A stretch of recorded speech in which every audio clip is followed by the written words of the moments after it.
মৃত্যুর জন্য আমরা কতটুকু প্রস্তুত?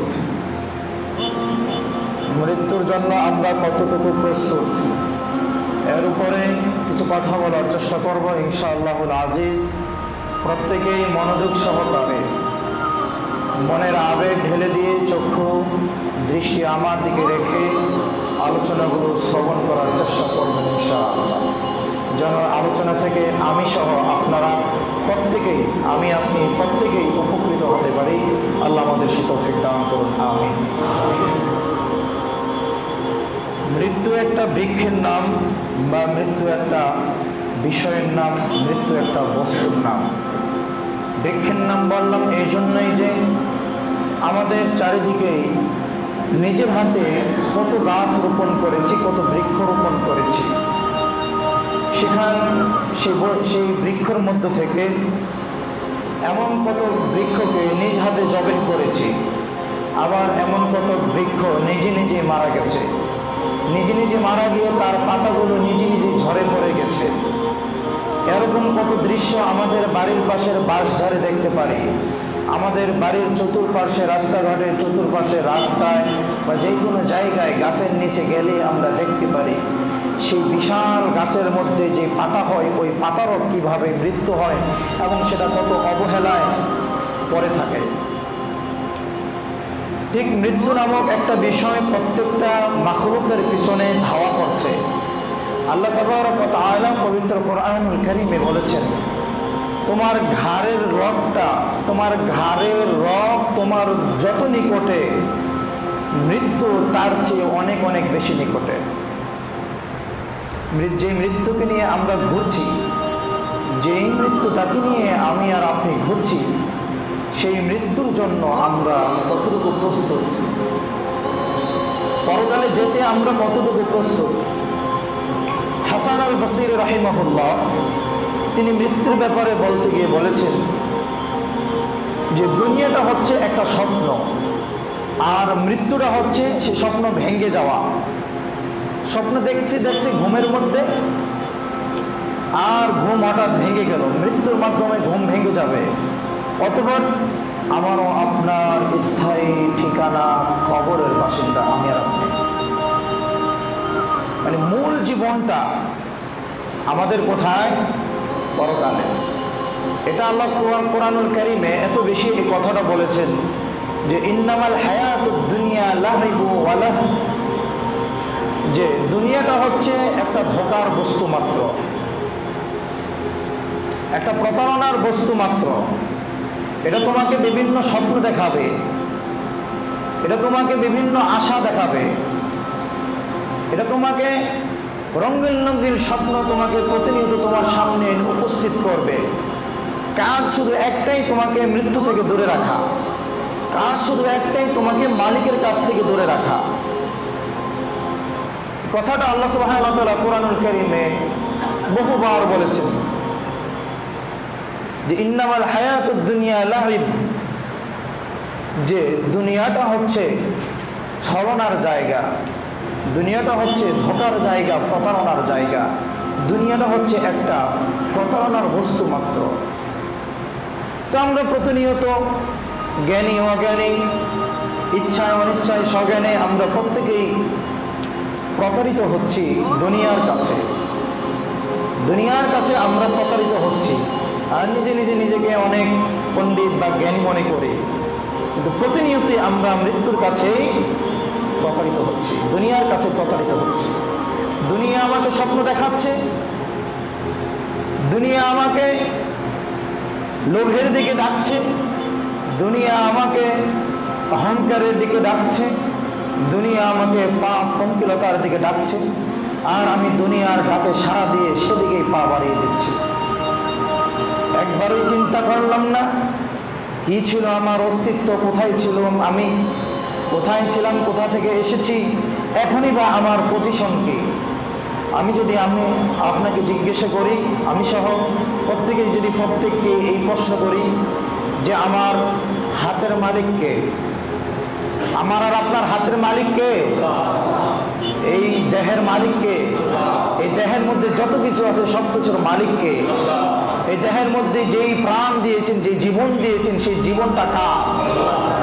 তারপরে যে সম্পত্তি আজকে আমরা চতুর্দিকে দেখছি, যে সম্পত্তি দিয়ে আরাম আয়েসে জীবন যাপন করছি, সেগুলোর মালিককে? তাহলে আমার আর আপনার কিছু আছে? সোজা হিসাব 2 2 4 হয়। আমার আর আপনার কিছু আছে? কিছুই নেই। আল্লাহ কোরআনুল কারীমে বলছেন, কুলিল্লাহুম্মা মালিকাল মুলক তুতিল মুলকা মান তাশা ওয়া তানজিউল মুলকা মিম্মান তাশা। আল্লাহ তাবারাকা ওয়া তাআলা বলছেন, নবী আপনি তাদেরকে বলুন যে আল্লাহই হচ্ছেন মালিকাল মুলক, মালিকের মালিক, রাজাদিরাজ, শাহেনশাহ। শাহেনশাহকে আল্লাহ। ওয়া তানজিউল মুলকা মিম্মান তাশা, যাকে ইচ্ছা আল্লাহ তাবারাকা ওয়া তাআলা সেখান থেকে কাউকে কর্তৃত্ব দান করেন। ওয়া তানজিউল মুলকা মিম্মান তাশা, যার কাছ থেকে আল্লাহ সুবহানাহু ওয়া তাআলা ইচ্ছা করেন তার কাছ থেকে ক্ষমতা, শক্তি, অর্থ করি কেড়ে নেন। আজকে আমি প্রধানমন্ত্রী হতে পারি, এমপি মন্ত্রী হতে পারি, চেয়ারম্যান হতে পারি, বিভিন্ন বড় কিছু হতে পারি। এটা আল্লাহ তাবারাকা ওয়া তাআলা আমাকে আপনাকে দয়া করে অনুগ্রহ করে দিয়েছেন। আবার তার যখন ইচ্ছে হবে, ওনার যখন ইচ্ছে হবে, আল্লাহ সুবহানাহু ওয়া তাআলার যখন ইচ্ছে হবে, সেটা আমার আর আপনার কাছ থেকে কেড়ে নেবেন, কেড়ে নিয়ে যাবেন। কিছুক্ষণ আগে আমি আর আপনি উত্তর দিয়েছি আমার আর আপনার কিচ্ছু নেই, শূন্য। আমরা কি শূন্য? কিছু নাই আমার আর আপনার। বাহাদুরি করি কেন? অহংকার তাকাব্বুরি করে কেন? বড়ত্ব দাম্ভিকতার সাথে পৃথিবীতে চলি কেন? দম্ভ ভরে নিজেকে পৃথিবীতে প্রতাপের সাথে চালাই কেন? কিছুই তো নাই আমার আর আপনার, কিছু নাই। মৃত্যুর উপরে অনেক আলোচনা আমি করেছি, আজকেও তার কিছু আলোচনা করব। এটা মাঝে মাঝেই করা উচিত, প্রায় করা উচিত। কারণ আম্মা জান আয়েশা সিদ্দিকা রাদিয়াল্লাহু তাআলা আনহা তিনি বলছেন, নবী মুহাম্মদ রাসূলুল্লাহ সাল্লাল্লাহু আলাইহি সাল্লামের উপরে প্রাথমিক পর্যায়ে এই মুফাসসাল আয়াতগুলো, এই গায়েবের বিষয়ে যে আয়াতগুলো রয়েছে, জান্নাত, জাহান্নাম, ঈমান, এর উপরে আল্লাহ সুবহানাহু ওয়া তাআলা বেশি আলোচনা করেছেন। আর মানুষের উপরে যদি প্রথমেই বিধিবিধানের আয়াতগুলো অবতীর্ণ করত, তাহলে মানুষগুলোকে আর পাওয়া যেত না, মানুষরা দূরে চলে যেত। প্রথমেই যদি একজন মদখোরকে বলা হতো যে আজকের আয়াতের মাধ্যমে মদ খাওয়া হারাম করে দিল, তাহলে মদখোররা নবী সাল্লাল্লাহু আলাইহি সাল্লামের কাছে আর ভিড়ত না। প্রথমে যদি এই আয়াত দিয়ে জানিয়ে দেওয়া হতো যে সুদ হারাম, তাহলে সুদখোররা নবী মুহাম্মদ সাল্লাল্লাহু আলাইহি সাল্লামের কাছে আর আসতো না। এই জন্য আল্লাহ সুবহানাহু ওয়া তাআলা প্রাথমিক পর্যায়ে এই পরকাল কেন্দ্রিক আয়াতগুলোকে বেশি বেশি অবতীর্ণ করেছেন। এই জন্য দেখা যায় মৃত্যু কেন্দ্রিক যে আয়াতগুলো রয়েছে সেগুলো বেশিরভাগ মাক্কি জীবনে অবতীর্ণ। মক্কার যে 12 বছর, সে 12 বছরে অবতীর্ণ হয়েছে। বিধিবিধান, যদি আমি সবচেয়ে বড় বিধান বলি সালাত, এই সালাত অবতীর্ণ হয়েছে নবুয়তির 12তম বছরে। আল্লাহ নবী যেদিন থেকে নবী হয়েছেন, এই দিন থেকে নিয়ে 12তম বছরে এই সালাতের বিধান আমাকে আপনাকে দিয়েছেন, মেরাজের রজনীতে নিয়ে। তাহলে বিধিবিধান প্রথমে দেন নাই, প্রথমে মানুষগুলোকে পরকালের বিষয়টি, জান্নাত জাহান্নাম দিয়ে মানুষগুলোকে দুর্বল করেছেন, মানুষগুলোকে দুর্বল করে। এখনো আমরা যখনই একটা আলোচনা মৃত্যুর উপরে মনোযোগ সহকারে শুনি, কোন সময় যেন চোখ বেয়ে পানি পড়ে যায়, নিজেও টের পাই না, মন গলে যায়। কারণ এটা তো চিরসত্য, চিরসত্য। বিশ্বাস না করে এর কোনো প্রশ্ন, বিশ্বাস না করে কোনো উপায় নেই। কেননা এখানে আমরা যারা উপস্থিত আছি, আমাদের অনেকের বাবা এই জমিনে বসবাস করত, এই জমিনের মালিক ছিল, কর্তৃত্ব তারা করত, ক্ষমতা ছিল, টাকা পয়সা ছিল, ধন দৌলত ছিল, এই জমিনের উপরে দাপিয়ে বেড়াতো। আজকে তারা কোথায়, কোন জগতে আছে, কোথায় আছে, তাদের অস্তিত্ব আজকে কোথায়? এরকম অনেকের বাবা আছে যে 1 বছর আগে মারা গেছে, যে কবরটা থেকে কবর করেছেন, খোরেন না দেখেন সেখানে কি কি পান আপনার বাবা। যাদের বাবা 6 মাস আগে মারা গেছে, বাবার কবরটাকে একটু ঘুরে দেখুন না, আপনার বাবার কি কি আর অবশিষ্ট আছে। থাকবে না বাহাদুর। যতই নিজেকে দম্ভ ভরে চালানোর চেষ্টা করি, এটা তো টিকবে না, টিকসই নাই, গ্যারান্টি নাই। একটা ফ্যান কিনতে গেলে, একটা বাতি কিনতে গেলে 6 মাস 1 বছর গ্যারান্টি থাকে। এর মধ্যে বাতিটা কেটে গেলে দোকানদার বাতিটাকে ফেরত দেবে, কোম্পানি বাতিটাকে ফেরত দেবে। আর আমার আর আপনার 6 মাসের গ্যারান্টি আছে? 6 মাস তো দূরের কথা, 6 দিনের গ্যারান্টি আছে। 6 দিন তো দূরের কথা, 6 মিনিটের গ্যারান্টি আছে। 6 মিনিট তো দূরের কথা, 6 সেকেন্ডের গ্যারান্টি আছে। গত 3-4 দিনে 2টা মৃত্যু আমাকে খুব ভাবিয়ে তুলেছে। একটা মৃত্যু, অনেকে বলেছে পাগল, এখানে মরে ঈদের দিন পড়েছিল, সন্ধ্যার পরে দেখতে গেলাম। কেউ কেউ বলেছে আগের দিন রাত্রে মারা গেছে। তো তাকে যখন দেখতে গেলাম পুরো শরীর উলঙ্গ। আজকে এক একজনের শরীরে 2-3 হাজার টাকার পোশাক পরিধান করে মসজিদে আসছে, কত দামি দামি পোশাক পরিধান করে মসজিদে আসছে, কত সুগন্ধি লাগিয়ে মসজিদে আসছে, কত সুন্দরভাবে সেজে গুজে মসজিদে আসছে।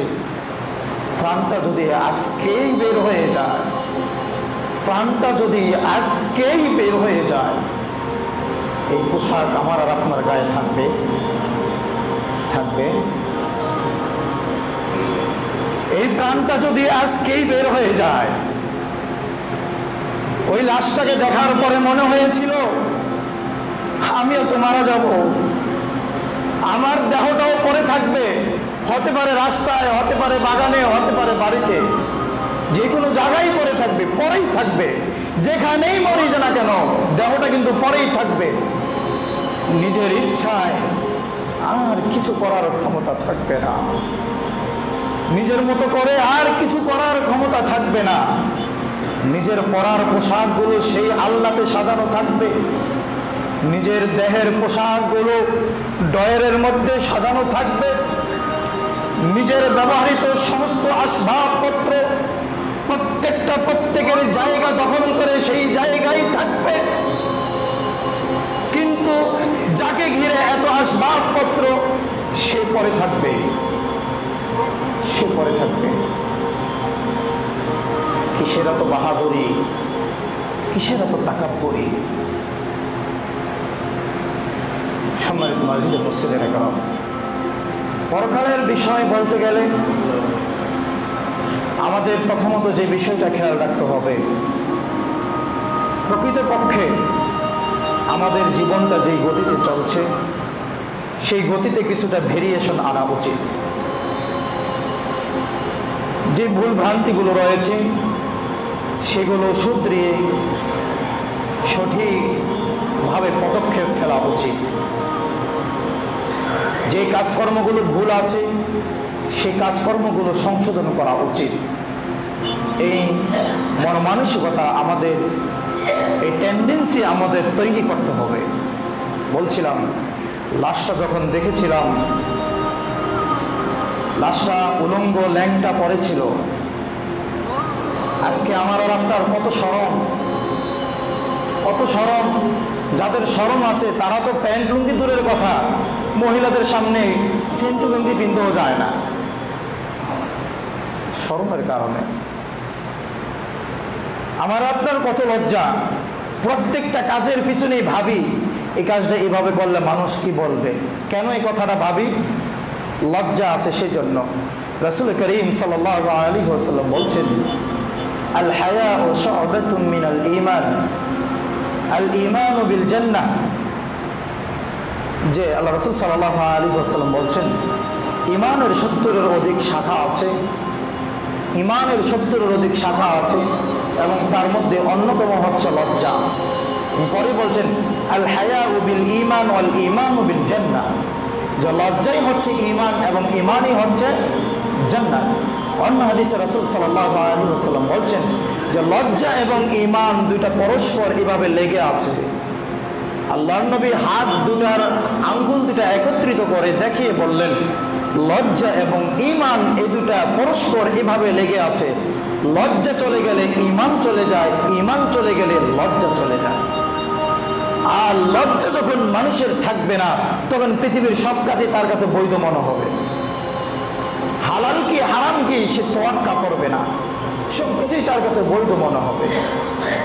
সম্মানিত মাজিদ মুসলিম, এই জন্য আমরা যে কোনো কাজ করি তার পিছনে ভাবি এই কাজটা এইভাবে করলে মানুষ কি বলবে। এটা কিসের থেকে বলি? ভিতরে লজ্জা আছে সেজন্যই বলি। লজ্জা না থাকলে আর এই কথা বলতো না। সম্মানিত মাজিদ মুসলিম, লাশটা পড়েছিল, লাশটার কানে মুখে নাকে চোখে করোলা বলে এই এলাকার ভাষায়, বা বড় পিঁপড়া, কালো কালো বড় পিঁপড়া মুখ দিয়ে ঢুকছে, নাক দিয়ে ঢুকছে, চোখগুলো খেয়ে ফেলছে। একদিনও হয় নাই, একদিনও হয় নাই। আপনি সিনারিটা একটু এখন এই মুহূর্তে চোখে নিয়ে ভাসেন না কেন? আমার আপনার দেহটাকে নিয়ে সেই চিন্তাটা করুন, আপনার দেহটাকে নিয়ে সেই চিন্তা করুন, একটু ভাবুন, কল্পনা করুন। কল্পনার জগতে হারিয়ে যান যে আমি মারা গেলে একদিনও লাগবে না আমার দেহটা পোকায় ছিনিমিনি খেলা শুরু করবে,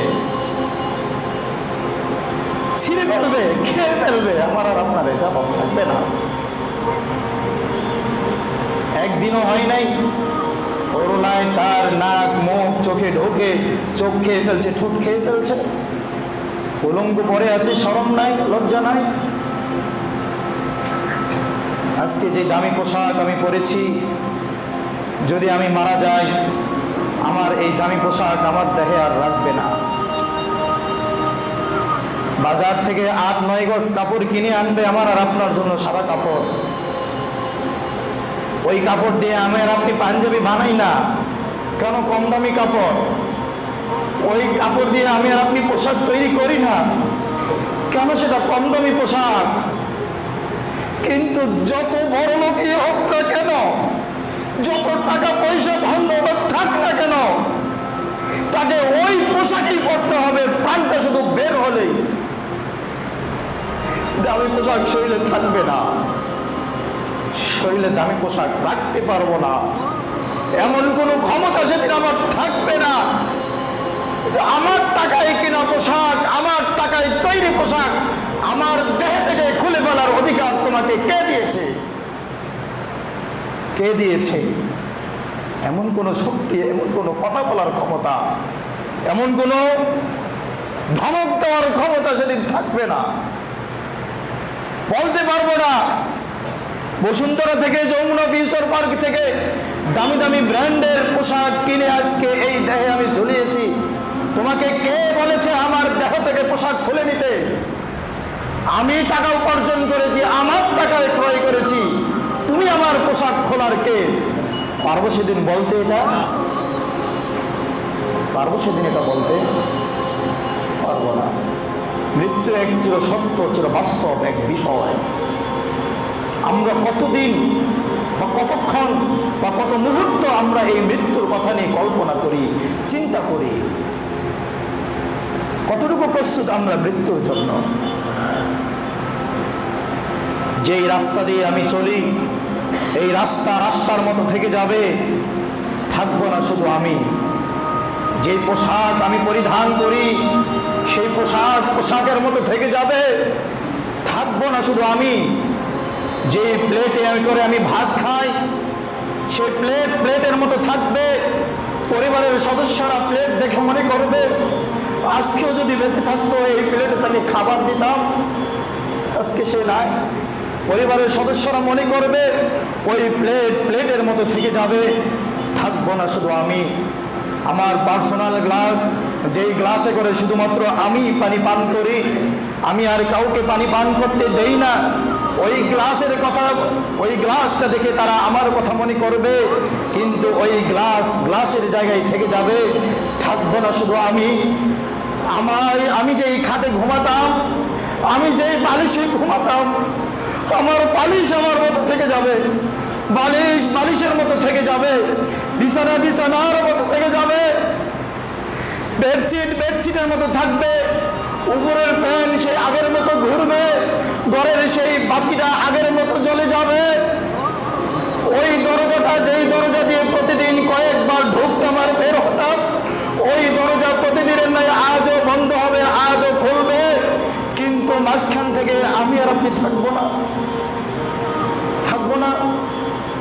যে ব্যাংকে আজকে কোটির উপরে টাকা রয়েছে, লক্ষের উপরে টাকা রয়েছে, ওই ব্যাংকের টাকা ব্যাংকে পড়ে থাকবে, ওই টাকার মতো টাকা থাকবে, কিন্তু থাকবো না আমি যেই বাড়িটা জন্য সারা জীবন করে স্বপ্ন দেখেছি, এমন একটা বাড়ি করব, যে বাড়ির জন্য সারা জীবন সাধনা করেছি, একটা বাড়ি করব।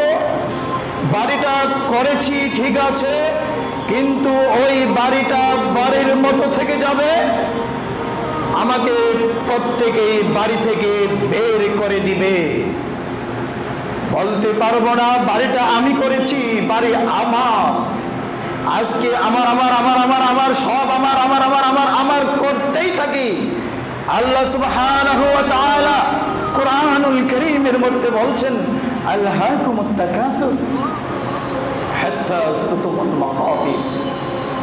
মানুষ প্রাচুর্যের পিছনে দৌড়ায়, আর তার এই দৌড়ানি থামে না ততক্ষণ পর্যন্ত, হাত্তা যুরতুমুল মাকাবির, যতক্ষণ না পর্যন্ত সে কবরে পৌঁছায়।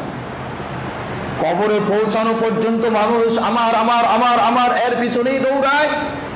রাসূল করিম সাল্লাল্লাহু আলাইহি ওয়াসাল্লাম বলছেন, সহিহ মুসলিমের হাদিস, আল্লাহ রাসূল সাল্লাল্লাহু আলাইহি ওয়াসাল্লাম বলছেন, عن أنس رضي الله تعالى عنه قال قال رسول الله صلى الله عليه وسلم أنه قال لو كان لابن آدم واد من ذهب أحب أن له واديا آخر ولن يملأ فآه إلا التراب والله يتوب على من تاب।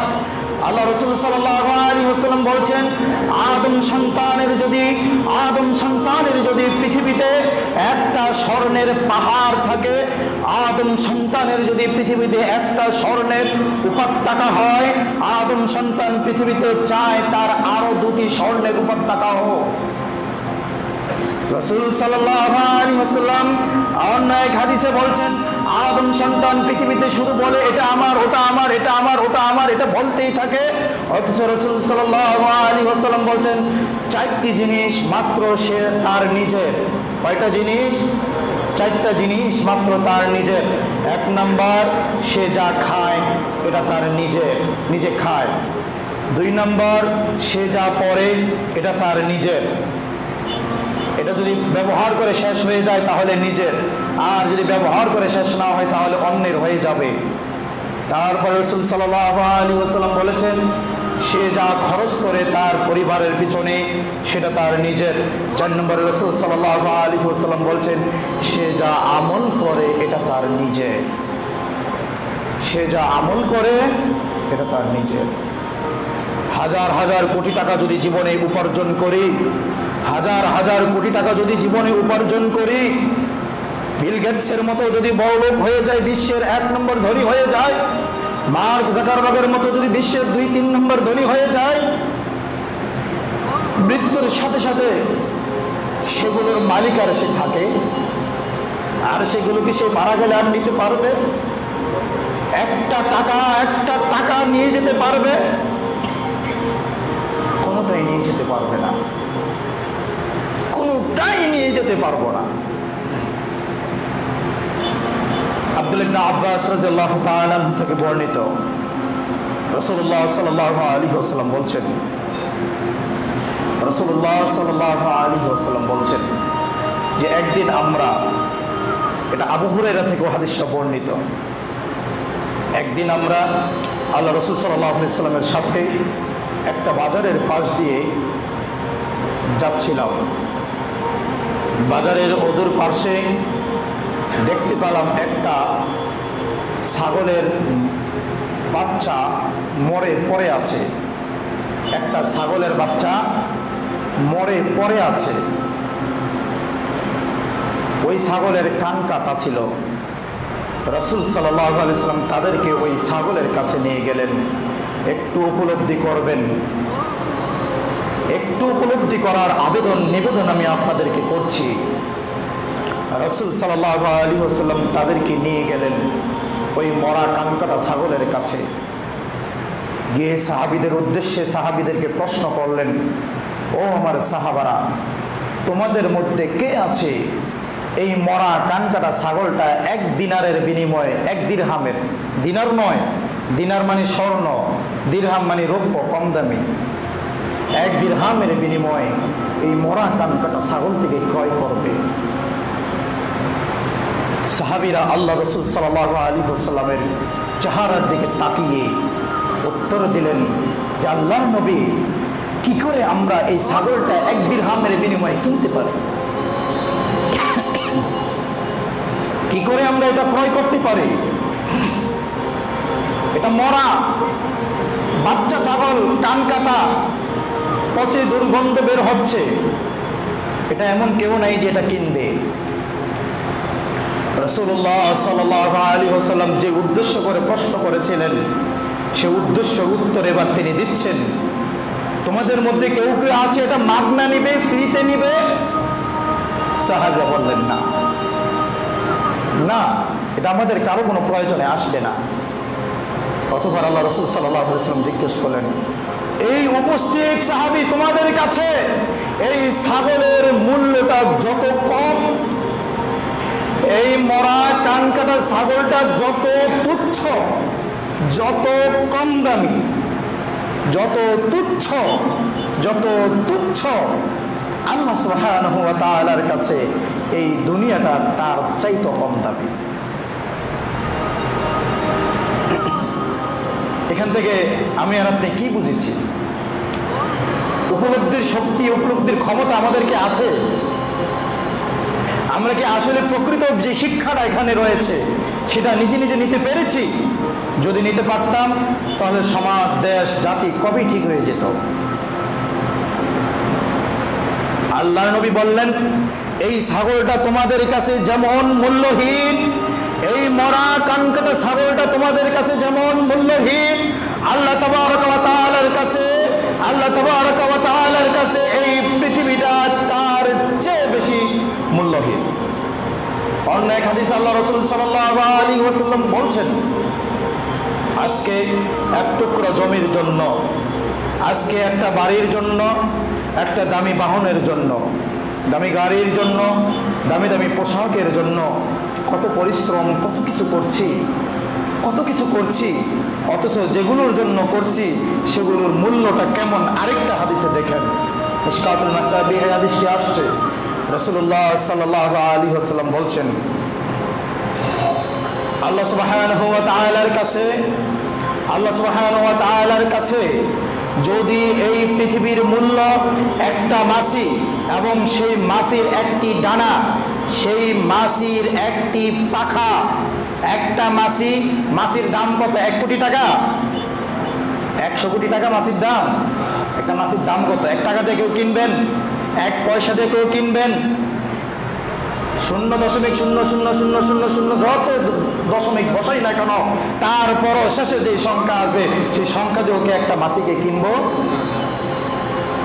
আল্লাহর নবী বলছেন আল্লাহর পক্ষ থেকে যে আল্লাহ সুবহানাহু ওয়া তাআলা কাছে এই পৃথিবীর মূল্যটা কেমন, যে একটা মাছি এবং সেই মাছির একটি ডানা, মাছির একটি পাখা, মাছির একটি পাখা সমপরিমাণ মূল্য যদি এই দুনিয়ার থাকতো, মাছির সমপরিমাণ, মাছির ডানা সমপরিমাণ মূল্য যদি আল্লাহ সুবহানাহু ওয়া তাআলার কাছে এই দুনিয়ার থাকতো, তাহলে কোনো কাফের, মুশরিক, ফাসিক, পাপিষ্ঠ ব্যক্তিকে আল্লাহ সুবহানাহু ওয়া তাআলা পৃথিবীতে এক ঢোক পানি খাওয়ার সুযোগ দিতেন না।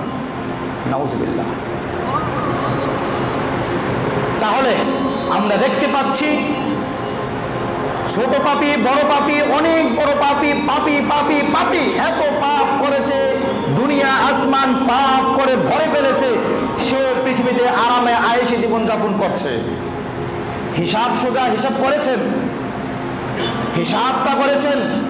আল্লাহ সুবহানাহু ওয়া তাআলার কাছে যদি পৃথিবীর মূল্য থাকতো, তাহলে কোনো পাপিষ্ঠকে, কোনো কাফের, মুশরিককে, কোনো ফাসিককে এক ঢোক পানি খেতে দিতেন না।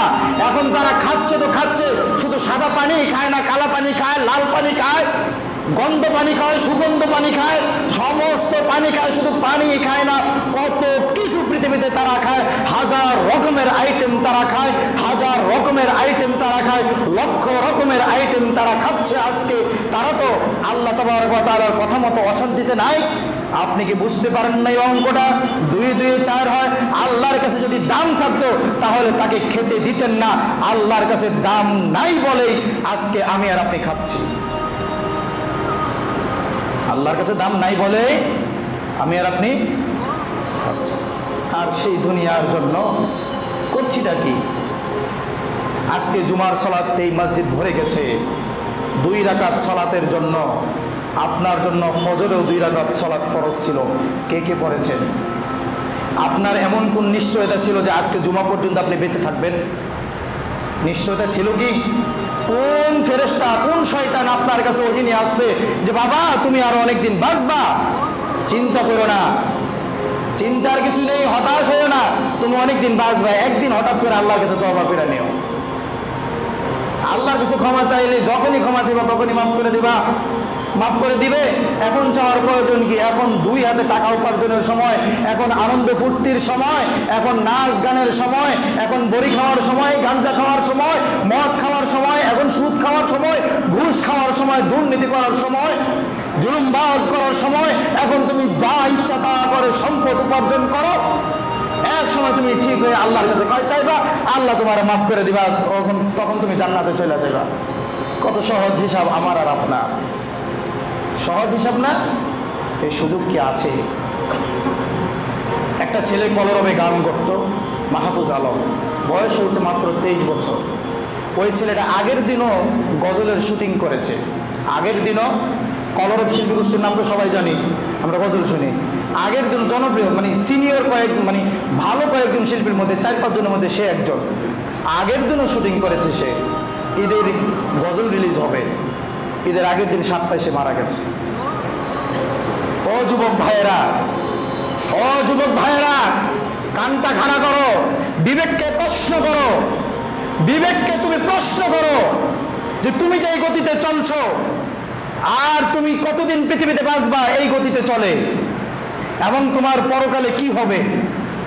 তোমাকে যদি এখন আমি প্রশ্ন করি জান্নাতে কি যেতে চাও, তুমি বলবা অবশ্যই জান্নাত যেতে চাই। আল্লাহ তাবারক ওয়া তাআলা কুরআনুল কারীমে বলছেন, ওয়া মিনান নাসি মান ইয়াকুলু রাব্বানা আতিনা ফিদ দুনিয়া ওয়া মা লাহু ফিল আখিরাতি মিন খালাক। সুখ করব কোথায়? সুখ করব কোথায়? আনন্দ করব কোথায়? জান্নাতে। সুখ আনন্দ এটা কোথায় করব? জান্নাতে। ভ্রমণ কোথায় করব? জান্নাতে করব। কিন্তু আল্লাহ তাবারক ওয়া তাআলা বলছেন, ওয়া মিনান নাস, মানুষদের মধ্যে থেকে কত মানুষ মান ইয়াকুলু রাব্বানা আতিনা ফিদ দুনিয়া, নবী আপনি তাদেরকে বলুন, তারা বলে রাব্বানা আতিনা ফিদ দুনিয়া ওয়া মা লাহু ফিল আখিরাতি মিন খালাক। তাদেরকে বলে দিন যারা দুনিয়া পেয়ে গেছে, যারা দুনিয়াতে মেতে আছে, যারা দুনিয়াকেই একমাত্র বিষয়বস্তু হিসাবে নিয়েছে, তাদেরকে বলুন ওয়া মা লাহু ফিল আখিরাতি মিন খালাক, আখিরাতে তাদের কোনো অংশ নাই। আজকে যদি তুমি নাচ গান নিয়ে ব্যস্ত থাকো, আল্লাহ বলেছেন আখিরাতে তোমার কোনো অংশ নাই। আজকে যদি তুমি মদ গাঞ্জা হিরোইন ফেন্সিডিল নিয়ে ব্যস্ত থাকো, আল্লাহ বলেছেন আখিরাতে তোমার কোনো অংশ নাই। আজকে যদি তুমি সুদ ঘুষ অন্যায় অপরাধ অপকর্ম নিয়ে ব্যস্ত থাকো, আল্লাহ বলেছেন আখিরাতে তোমার কোনো অংশ নাই। তাহলে কিসের জন্য বলে জান্নাতে যাব? পরের আয়াতে আল্লাহ তাবারক ওয়া তাআলা আমাদেরকে দোয়া শিখিয়ে দিয়েছেন, অমিনহুম মান ইয়াকুলু রাব্বানা আতিনা ফিদ দুনিয়া হাসানা ওয়া ফিল আখিরাতি হাসানা ওয়া কিনা আযাবান নার। যারা বলবে রাব্বানা আতিনা ফিদ দুনিয়া হাসানা, হে পরওয়ারদিগারে আলম, হে জগতের প্রতিপালক, হে জগৎ সমূহের প্রতিপালক, হে আমার পালন কর্তা, হে আমার পালন কর্তা, আতিনা ফিদ দুনিয়া হাসানা, দুনিয়াতে আপনি আমাকে কল্যাণ দান করুন, ওয়া ফিল আখিরাতি হাসানা, আখিরাতে আমাকে কল্যাণ দান করুন, ওয়া কিনা আযাবান নার, এবং জাহান্নামের আগুন থেকে, জাহান্নামের আগুন থেকে আমাকে আপনি বাঁচান। এটা আল্লাহ সুবহানাহু ওয়া তাআলা শিখিয়ে দিয়েছেন। দুনিয়াতে কল্যাণ চাইতে হবে, পরকালেও কল্যাণ চাইতে হবে। দুনিয়াতে কল্যাণ মানে অনেক টাকা পয়সা বাড়ি গাড়ির নাম কল্যাণ নয়। গতকাল একজনে কথায় কথায় দোকানপাট বলছিলেন, নামটা স্মরণ নেই, উনি একজন বিশিষ্ট ধনী ব্যক্তির কথা বলে বলছিলেন তিনি নাকি যখন আইসিইউতে ছিলেন, তিনি যখন চিকিৎসাধীন ছিলেন, ওই ধন্যাঢ্য ব্যক্তি নাকি ডাক্তারকে বলেছিলেন যে কত টাকা লাগবে আমি একটু ভাত খেতে পারবো এবং একটু ভালো থাকতে পারবো, একটু ভালো থাকতে আর একটু ভাত খেতে কত টাকা লাগবে, আমার চিকিৎসা করুন, আমি তত টাকা আপনাকে দেব। পৃথিবীর কোনো ডাক্তারের ক্ষমতা আছে? পৃথিবীর কোনো ডাক্তারের ক্ষমতা আছে? সম্মানিত হাজির মুসলিম, তাহলে জীবনটা যে গতিতে আমি আর আপনি কাটাচ্ছি, এই গতিতে চললে একটু চিন্তা করেন। খুতবার আলোচ্য বিষয় ছিল মৃত্যুর জন্য আমরা কতটুকু প্রস্তুত, মৃত্যুর জন্য আমরা কতটুকু প্রস্তুত।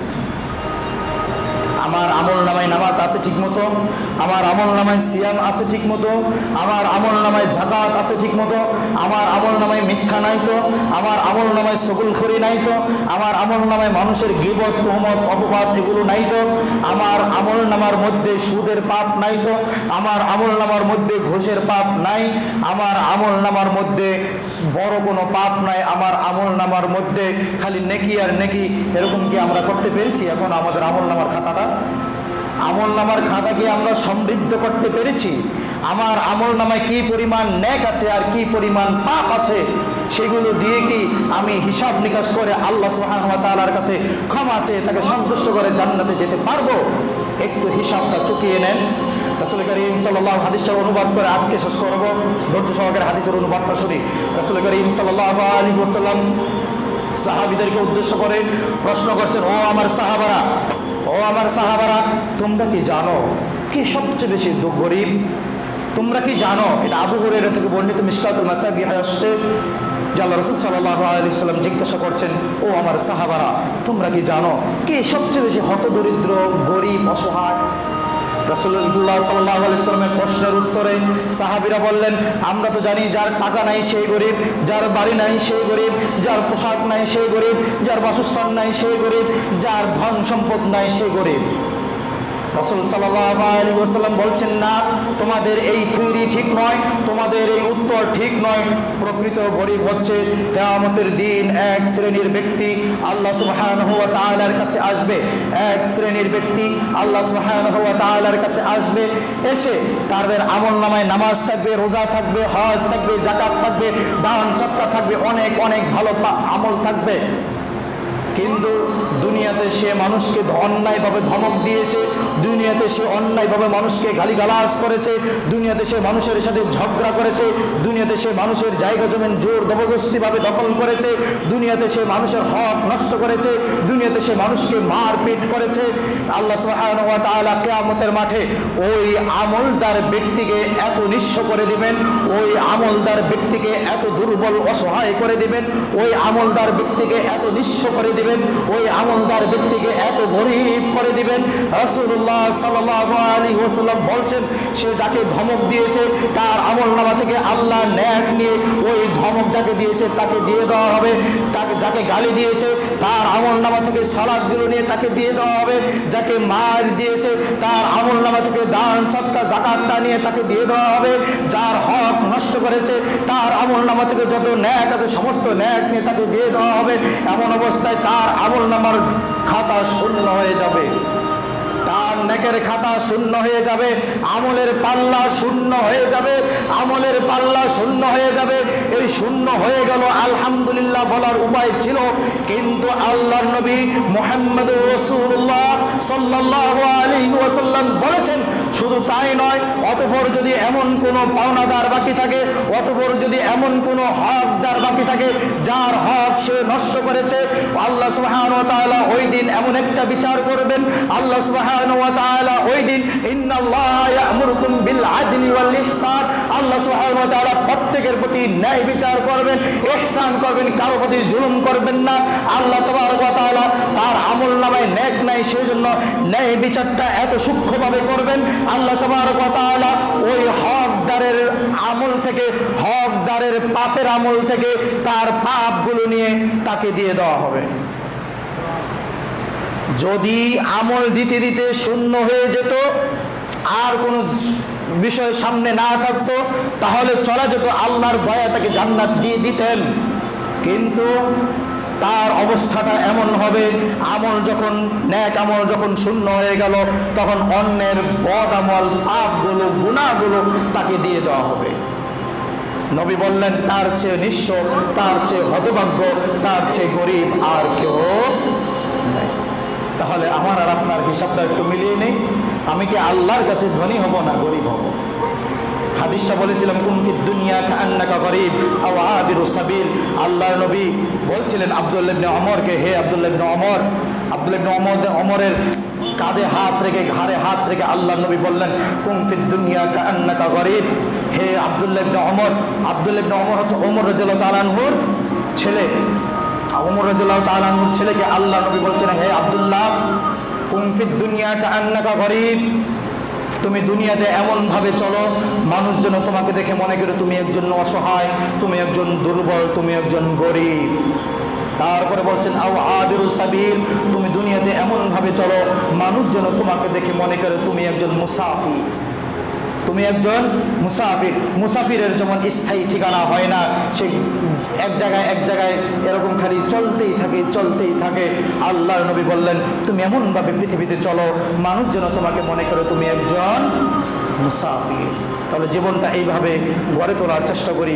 আল্লাহ সুবহানাহু ওয়া তাআলা আমাদেরকে মৃত্যুর পরবর্তী জিন্দেগির জন্য প্রস্তুত হওয়ার তৌফিক দান করুন, আমিন।